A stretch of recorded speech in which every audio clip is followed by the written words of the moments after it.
Assalamualaikum warahmatullahi wabarakatuh.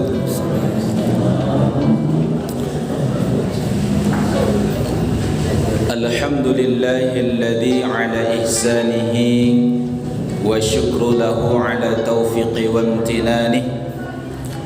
Nashhadu an la ilaha illallah wahdahu la syarika lah ta'ziman li sya'nihi. ونشهد أن سيدنا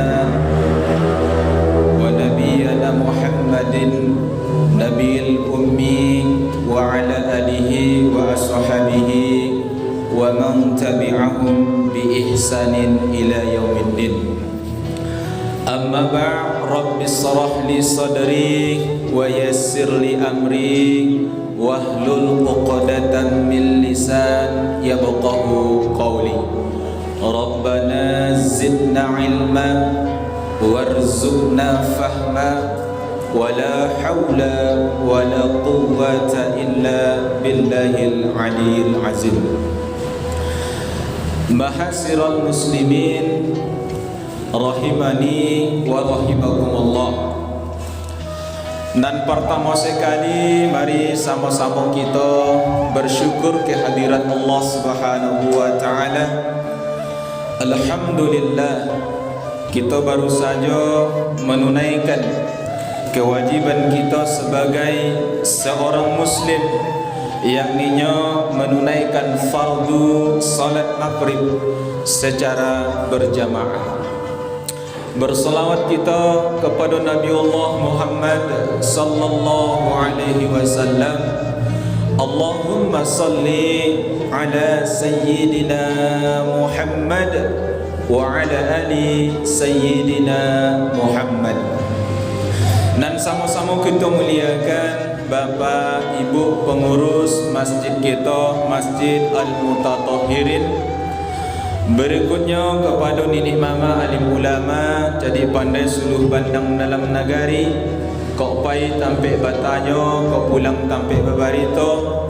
Kepada bapak-bapak, ibu-ibu, para pemuda, para pemudi harapan bangsa dan agama, hadirin wal hadirat, jamaah, semoga kita semua yang berhadir dan keluarga kita di rumah adalah hamba-hamba yang dimuliakan oleh Allah Subhanahu wa taala. Amin ya rabbal alamin.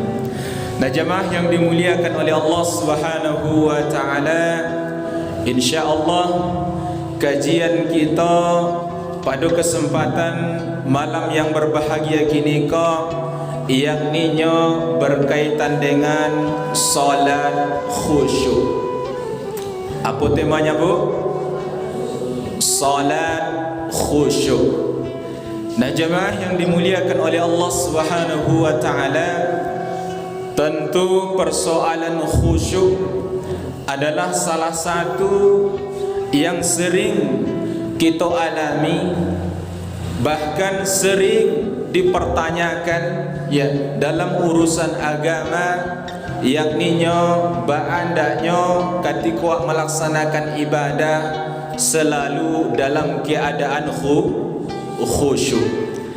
Nah, jemaah yang dimuliakan oleh Allah Subhanahu wa taala, oleh karenanya memang isyarat Quranul Karim yang mengisyaratkan kepada kita bahawa ketika ibadah salat dan kita lakukan ya 5 kali sehari semalam, maka minimal ada 5 manfaat yang bukan hanya sekedar nanti insya-Allah manfaat di hari yaumil akhir, dalam kehidupan di dunia pun Allah nampakkan manfaat fadilah bagi orang-orang, bagi hamba-hamba Allah yang menunaikan perintah salat dengan baik dan benar berdasarkan tuntunan syariah Al-Quran dan sunnah Nabi sallallahu alaihi wasallam. Nah, di antaranya orang yang melaksanakan ibadah salat dengan baik dan benar dilakukan sesuai dengan tuntunan syariah adalah cenderung akan melahirkan sikap perilaku yang baik dalam kehidupan. Nah, sebagai dalilnya dalam surah yang ke-29 ayat yang ke-45 Allah Subhanahu wa taala berfirman, "Innas salata tanha 'anil fahsya'i wal munkar."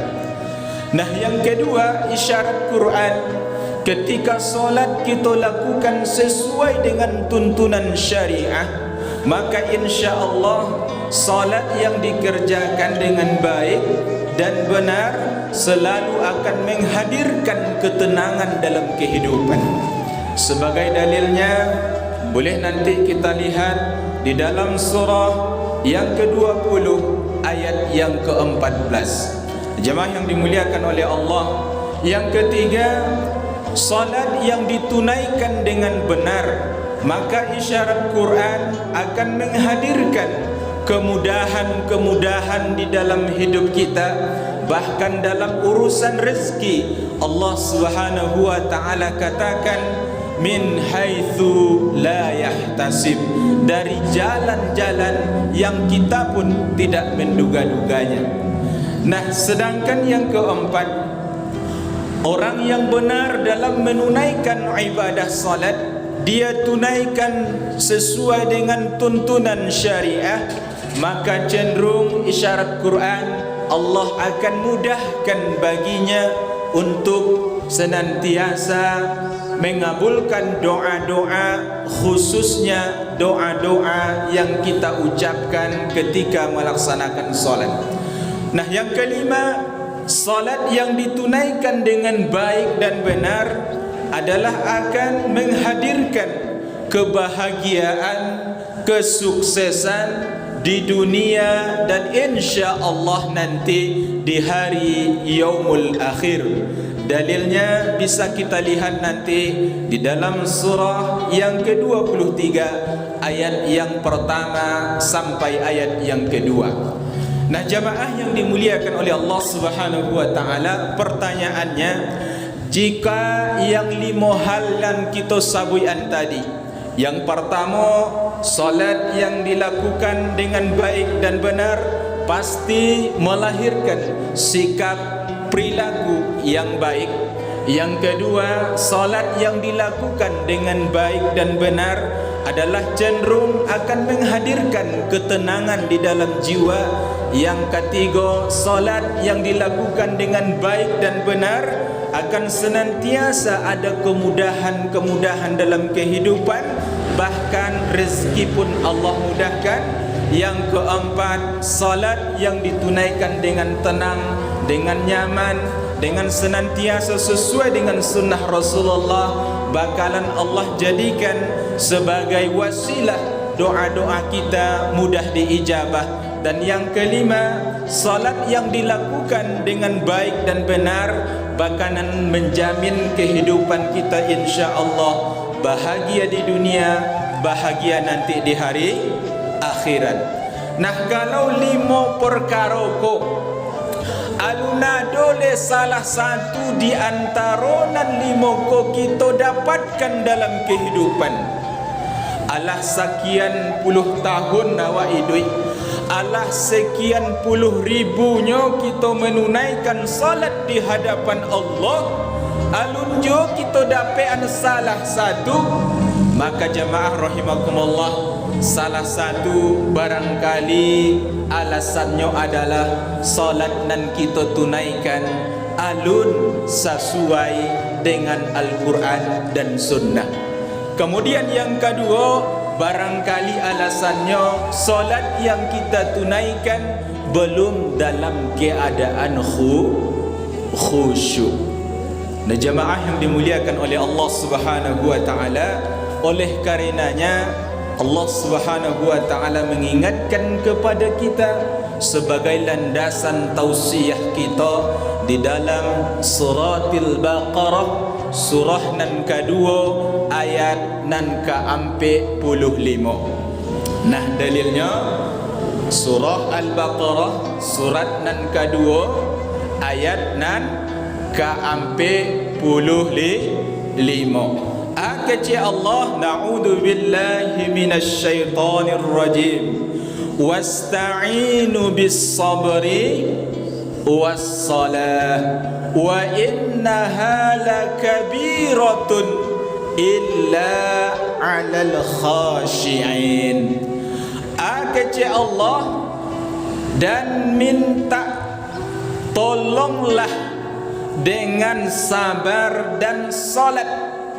Wa innaha, dan sesungguhnya dia, dan sesungguhnya nya disiko adalah kembali kepada salat. Wa innaha, karena sesungguhnya salat itu kata Allah lakabiratun, amat berat dilakukan, illa 'alal khashiin, kecuali bagi orang-orang nan ikhlas dalam jalankannya. Jemaah yang dimuliakan oleh Allah Subhanahu wa taala, mari kita bawa kepada diri awak dulu.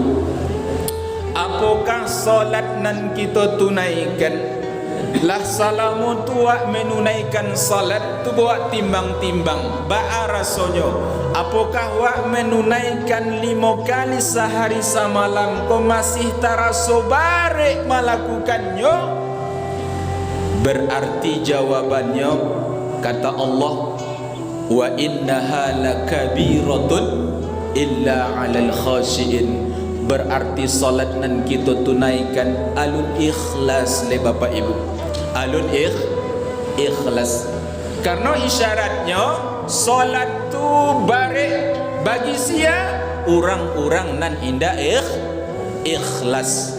Nah kebalikannya, salat murah ditunaikan, salat terasa senang wak menunaikannya, ibadah salat terasa mudah, tenang, tentram wak menunaikannya bila ketika wak menunaikannya dalam keadaan khusyuk. Nah jemaah yang dimuliakan oleh Allah, hamba bukan dalam arti menggurui Bapak Ibu jemaah rahimakumullah, akan tetapi iko adalah isyarat-isyarat Quran, karena memang khusyuk tak bisa dibalik, khusyuk tak bisa diwariskan, khusyuk tak bisa diraih dengan gelar titel akademik, gelar kehormatan, tak bisa. Walaupun Bapak Ibu jamaah rahimakumullah, kini kok kita banyak mencari ada pelatihan solat khusyuk. Pernah dengar tak?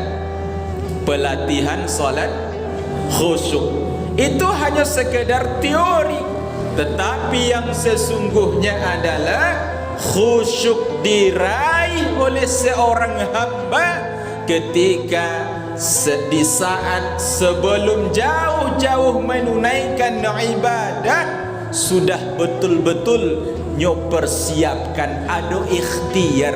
Artinya khusyuk tu dicari, khusyuk tu diusahakan.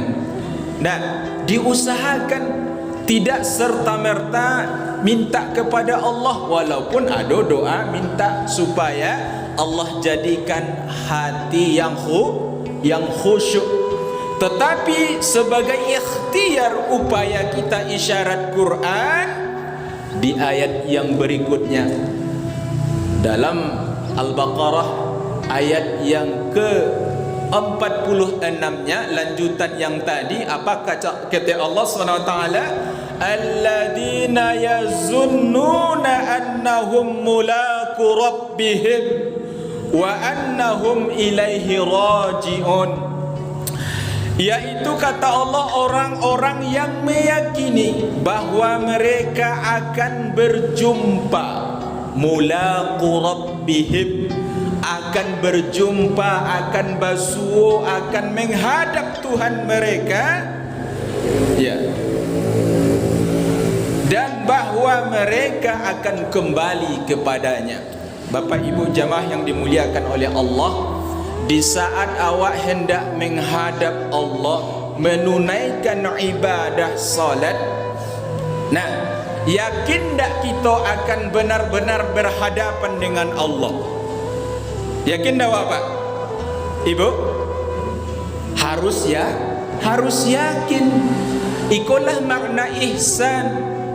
Dah, hal pokok nan ketiga setelah iman, setelah Islam, iman, ihsan. Islam itu rukun Islam ada 5. Iman ada rukun iman ada 6. Nah, ihsan an ta'budullah ka'annaka tarah fa in lam takun tarah fa innahu yaraka. Nah, setelah kita menunaikan Islam, iman, hal nan ketiga yang mesti harus kita hadirkan ihsan. Ketika menyembah Allah, ka'annaka tarahu, seakan-akan engkau melihat menyaksikan Allah.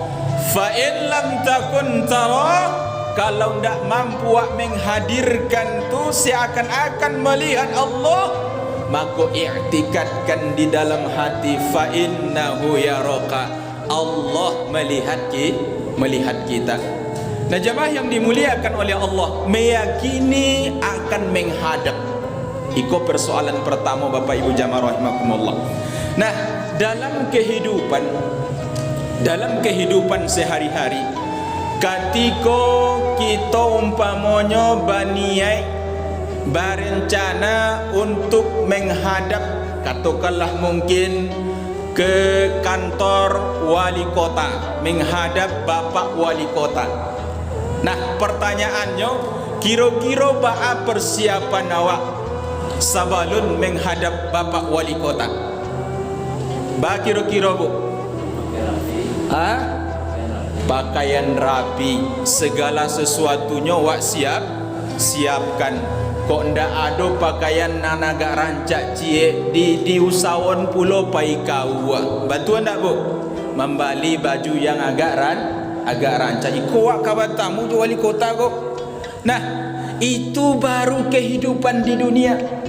Awak bertamu dengan makhluk, masih makhluk yang secara kehidupan sosial kita dahuluan salangkah di tinggian saranting. Dan orang yang berpangkat berjabatan lah saroman itu kita memuliakan, bahkan jauh-jauh hari mempersiapkan sabalun batamu.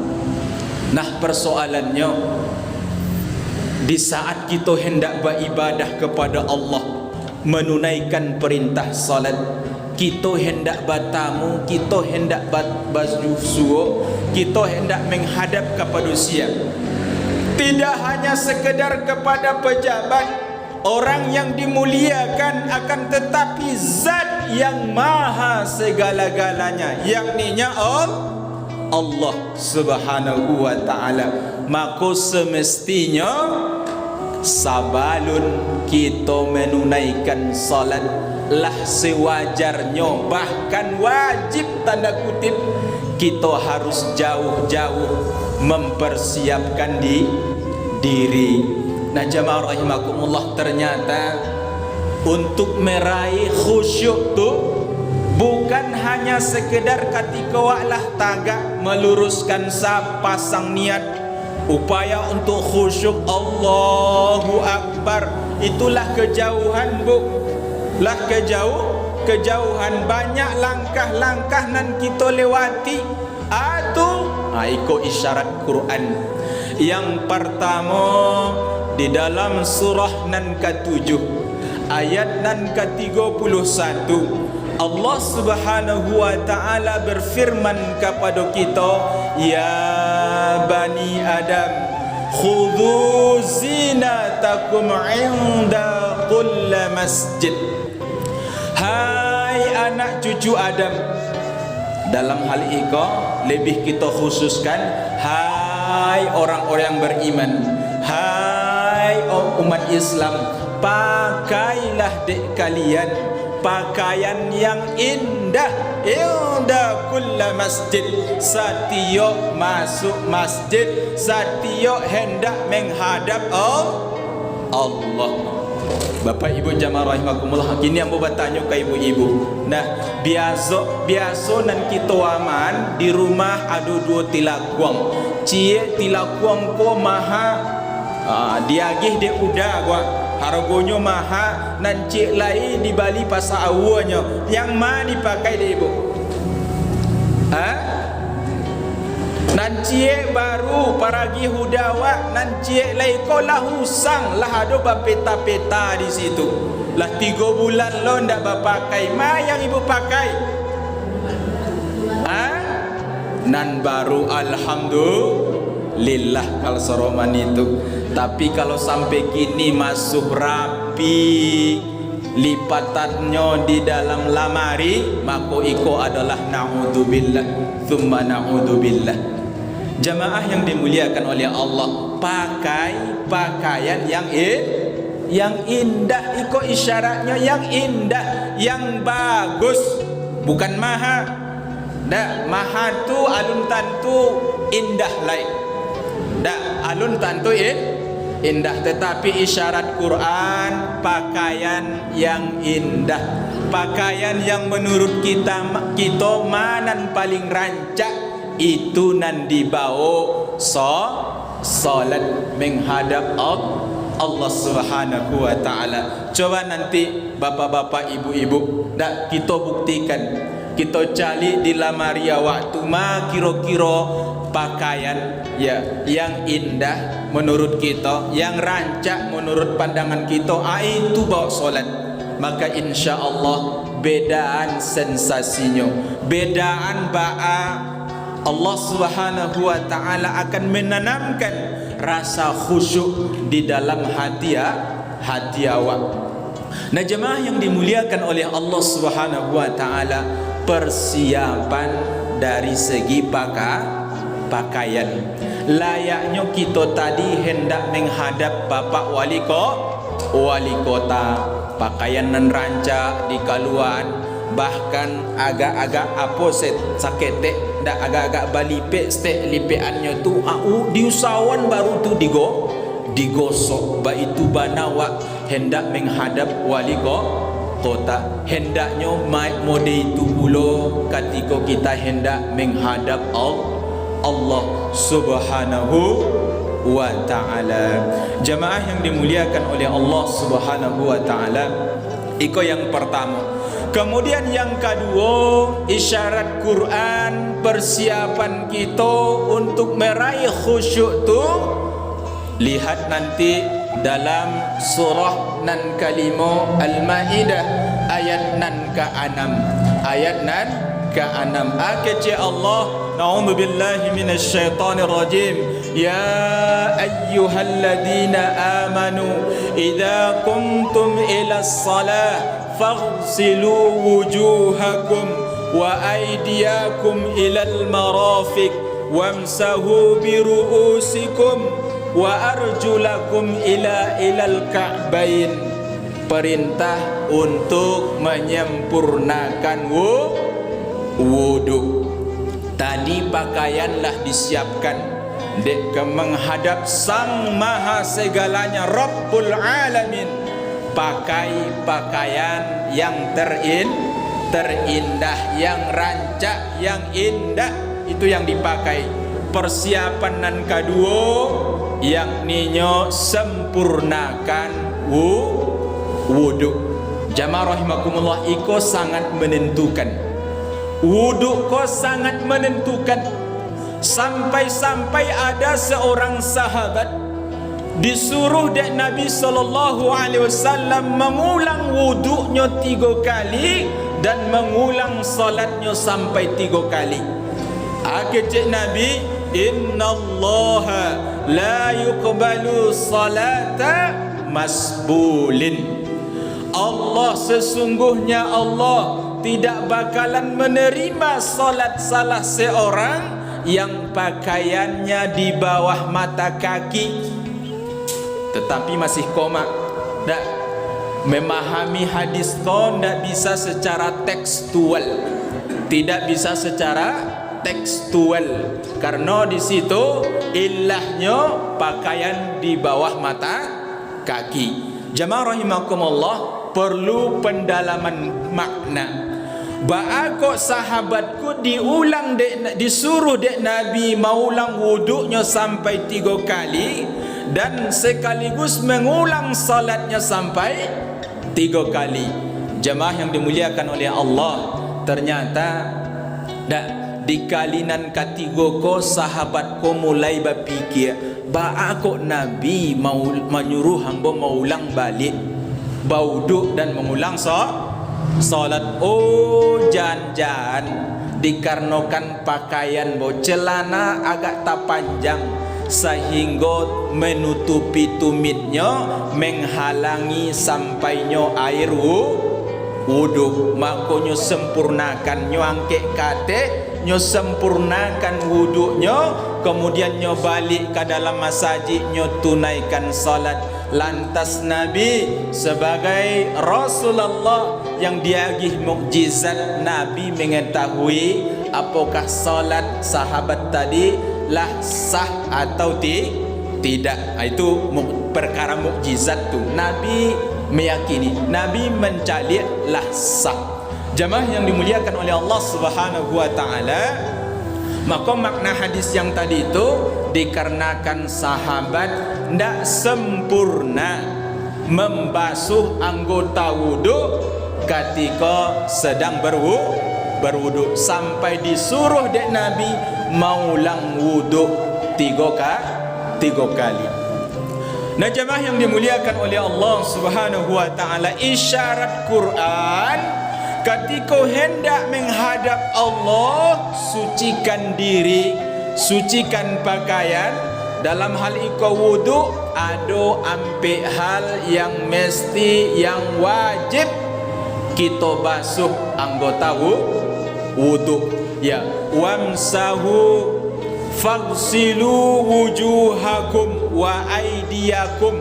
Iko 2. Nah, faghsilu wujuhakum, basuhlah wajah kalian. Wajah, Bapak Ibu jamaah rahimakumullah, ditafsirkan, dipahami oleh para fuqaha di dalam fikih. Dan dikecian wajah tu adalah mulai dari tampik tabinya rambut secara normal, ukurannya normal. Karena ada juga orang rambutnya tu tumbuhnya di siko karena sulah, itu tidak normal. Tapi yang normal, mulai dari tampik tumbuh rambut yang normal sampai ke samping dak anak talingo, atau juga ada yang mengecean paku talingo, kemudian sampai ke dagu. Iko yang disebut dengan wajah. Bagi yang berjenggot, dibasuh jenggotnya. Kalau ndak ada jenggot, ndak usah, karena sunnah jenggot tu memelihara. Bagi yang indak berjenggot, jangan pula ambil bakar kemiri, gosokan lu ke janggut supaya berjanggut. Jangan. Allah maha adil. Jemaah rahimakumullah. Nah, kemudian yang perlu kita pahami makna falsilu, basuh, berbeda dengan wamsahu. Atau falsilu, ambil air tu atau tampung airnya tu, kemudian tumpahkan di tempat yang akan dibasuh. Itu yang falsilu, basuh, cuci muka. Ambil tampung airnya, tumpahkan di tempat nan dibasuh. Ndak mudiko doh, itu salah. Itu wuduknya anak-anak kita, anak-anak TK. Nah, jemaah rahimakumullah. Nan kedua, wa aydiyakum ilal marafiq, kedua tangan sampai siku. Aiko Bapak Ibu jemaah rahimakumullah, banyak kita nan salah di siku dalam hal membasuh, dalam hal mencuci kedua tangan. Nah, isyarat Qur'annya ya ilal marafiq, ada huruf ila. Dalam bahasa Arab, ila itu disebut dengan harfu ghayah, menunjukkan tempat dari sampai, dari tangan, ujung tangan ilal marafiq, sampai ke siku. Berarti ketika menyuci tangan, ya membasuh tangan dari mana? Dari ujung jari ke bawah. Jangan dibalik. Kalau dibalik dari bawah dari siku ke bawah, itu salah. Tidak sesuai dengan isyarat Quran. Karena ada ila di situ yang menunjukkan dari sampai. Jangan dibalik. Nah, adapun nanti hikmahnya ada. Kecek dokter, kalau bau duk dari atas ke bawah, maka mainggoklah bakteri-bakteri di ujung-ujung jari. Itulah nanti awak makan sakit parut dan sebagainya, karena ada kuman di ujung jari. Jadi yang batua dari ujung jari sampai siku ilal marafiq. Nah, kemudian yang ketiga isyarat Quran untuk berwudu, yakninya wamsahu biruusikum, sapu. Aiko bedanya ibu, tadi bahasanya falsilu, basuh. Kini wamsahu, sapu. Menyapu ambil air, kemudian ya tumpahkan airnya, baru disapu. Kemudian yang disapu kepala, bukan rambut. Jangan wiko ibu ya, karena malah memakai mukena bau dua ambil abut tiga alai. Dikuan membasuh kepala, salah. Isyarat Quran biruusikum, kepala, jamaknya ra'sun. Sedangkan memahami kepala ada tiga, karena diawali dengan huruf ba. Huruf ba itu diantaranya dalam penerapan hukum dari membasuh kepala. Yang pertama maknanya al-istiqraq, menyeluruh seluruh kepala. Itulah yang diterapkan oleh mazhab Hanafiyah ketika membasuh kepala sadonyo. Sadonyo sekali ke belakang, kemudian kamu ko langsung ke telinga, seluruh kepala. Dan kedua yaitu at-tahdid, ya, sebahagian tetapi memiliki batas, yaitu ubun-ubun sekira-kira salaweh tapak tangan di atas. Itu yang dibasuh. Dan yang ketiga at-tahdid, yang ketiga adalah dalam keadaan tanpa batas. Artinya asalkan kepala dibasuh, disapu lah sah. Apakah di samping kanan, kiri, di belakang atau di muka, bila kau diamalkan ketika nauzubillah, kalau sekiranya awak kecelakaan, di atas baperban, di samping kanan baperban, samping kiri baperban, lalu awak kabau dua, basuh sapu bagian belakang.